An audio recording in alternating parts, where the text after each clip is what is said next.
I do. First of all, I'd just like to sort of piggyback on what Coach Madison was saying. I think the lightweight program has taken a big turn, and I put it on par with the turn that the open weights made last year. Even though our finishes were better last year, they weren't, earth-shatteringly better. But as far as the culture of the team went and the way that they went about setting up the future, I think is very similar to what the lightweight program is doing now. And the cool thing about what is going on in the Porter Boathouse right now, and I'm sure that Coach Clark feels the same way about this, is that we are 3 programs that are absolutely Badgers first. We work together, we're proud of each other, we really want each other to be successful. And I think that means a lot. I think it's something that we have here that's unique and special, and there's very few other programs in the country that have this, if any. So I'm proud of what Dusty's been able to do. I'm really proud of what the lightweight team is doing, and I know I speak for the open weight women that we are united, and together we can accomplish so much more than we can individually, and that's part of what's brought us all up. So talking about the open weights, we unfortunately couldn't race last weekend. It was a little bit there were too many things that were bad about last weekend. The temperature was low, it was raining, and it was really windy. And so, Coach Davis and I up in Minnesota, we had just seen each other the weekend before. We're seeing each other this weekend, and we just decided that it wasn't worth putting the athletes through that to try to get a race in. So we did have to cancel that race, unfortunately. I think for us, anytime we get the chance to race is a good opportunity. We got the work done anyway. So we didn't really lose anything by not having that race, although we wish we could have had it. But we're looking forward to this week. These kids are really good at compartmentalizing when they need to. It's something that they've really learned. We're in finals this week. We had 6 different practices today between all of our different, we have 7 boats going to NCAAs. We had 6 different practices today. So putting that together, letting them just relax. This is their sanctuary here is the way we're looking at it. They come here, they work hard together. They do what they can do to get faster, but it's mainly just getting the work done so that they can get it done in the classroom, and then we get on to Big Tens and hopefully NCAAs. So that's where we are right now. So what happened to the burning blade? It's still on our desk. There you go. We'll take questions now for Coach. So there will be a Big Ten regatta? Well, the last time I said I was cautiously optimistic, it didn't work out very well. So I'm not going to say that. But the situation right now is I just got off a conference call with the other Big Ten coaches, and the flooding in Indianapolis took out the race course. So basically the race course is a grid of wires that's held together with anchors and laterals across a very large span of water. So we're talking miles and miles of cables that are 6 feet underwater that outline the race course. And then the lane lines themselves are, again, wires underwater that have nylon line and buoys, and the buoys float that lane line, basically. So the starting platform was swept away, and the race course was attached to the starting platform, so the whole thing, the first 1,000 meters of it, ended up on shore. It's a bummer. Having dealt with that before, so what's going to happen now is we have the best minds possible. The guy that put in the Olympic race course, the guy that puts in Devil's Lake, the guy that pretty much is the guru of race courses, is working with them to see if we can, in fact, race there. We don't have a plan B right now.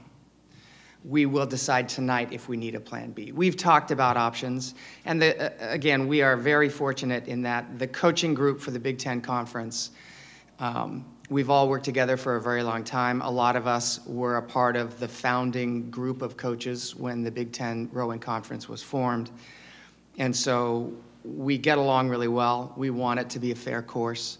We're going to fight to be able to get it done in a way that really respects the athletes. And if it's possible to get it done, we'll get it done.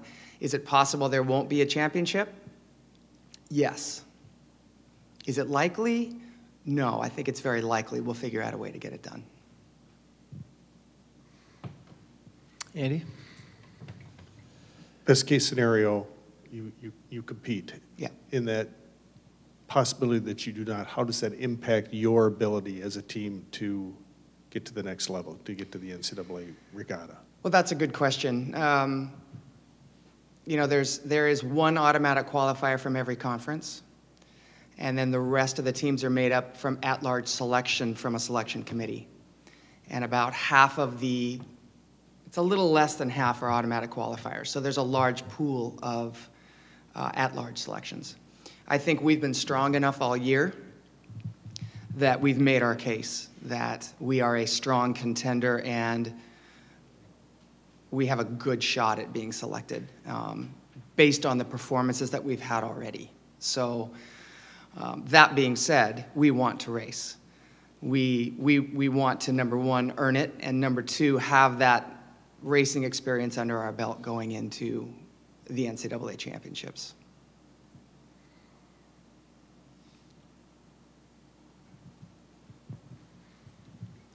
Kind of a two-part question. It's finals week. You talked a little bit about that.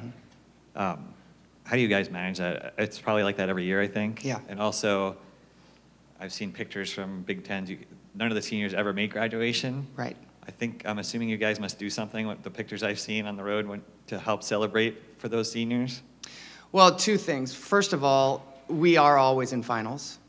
We're either going into them or we're finishing them, one of the two. I kind of like it when this week is finals and then they're done and they can go to the regatta and just celebrate that.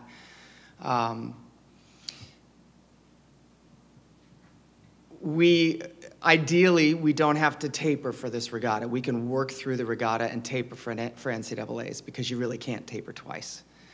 That being said, when they're in finals, it's sort of an automatic taper because the number one priority for us with them and for them is their finals. So our job is to get the work that we absolutely have to get done, and let them go. And they do some stuff on their own when they can, and it's actually a relief for them to be able to do that, to take that time away and just relax and go for a 60-minute run. You know, you have a good team when a 60-minute run is just a relaxing diversion, but that's where we are.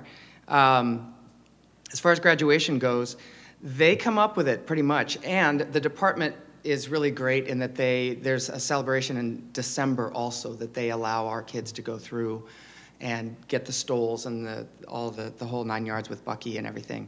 So that's great, and then they get together and we take some pictures, cap and gown, at the site. But you know, back in the beginning, I used to give them the option, and they'd be a little insulted that I would even ask them that question. Like they would rather go to graduation than Big Tens. Like, what do you think I am? I'm a rower. Although their parents really want them to go to graduation. That being said, you know, it is always their option, and I think the team is so important to them. They get the diploma, they've done the work, that they would rather have their pictures taken with their teammates, and so would their parents. So that's what we do. Brian? I noticed that 9 of your 10 seniors are from Wisconsin. Mm-hmm.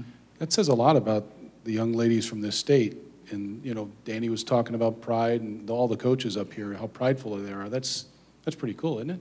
Absolutely. It's something we are extraordinarily proud of, and the fact that we have been able to get some really top recruits and have them mix in with an extremely large group of walk-ons to create an elite level team. And I think in looking at that mix, we do that better than anybody. And you know, most of our top boats are made up of walk-ons. And one of the things we do at the very beginning when we have, you know, 200 women come out to our open houses, one of the things we say when we have both the men and the women down on the apron before we bring them upstairs to give them the spiel, we tell them, that number one, they've made a pretty brave step to come to the meeting in the first place. Because if you're 18 years old or 19 years old or 17, doing something completely new takes a lot of guts.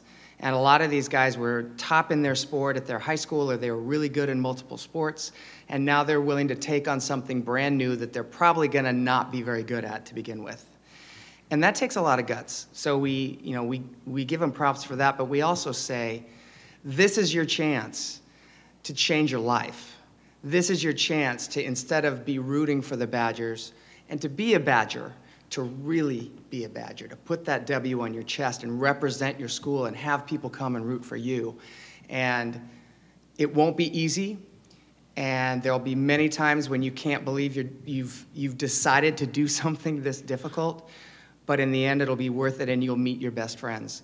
And I think the people that stick it out are the people that own that and have so much pride. I don't know if any of them still sleep in their racing uniform the night before, but I know some of them do.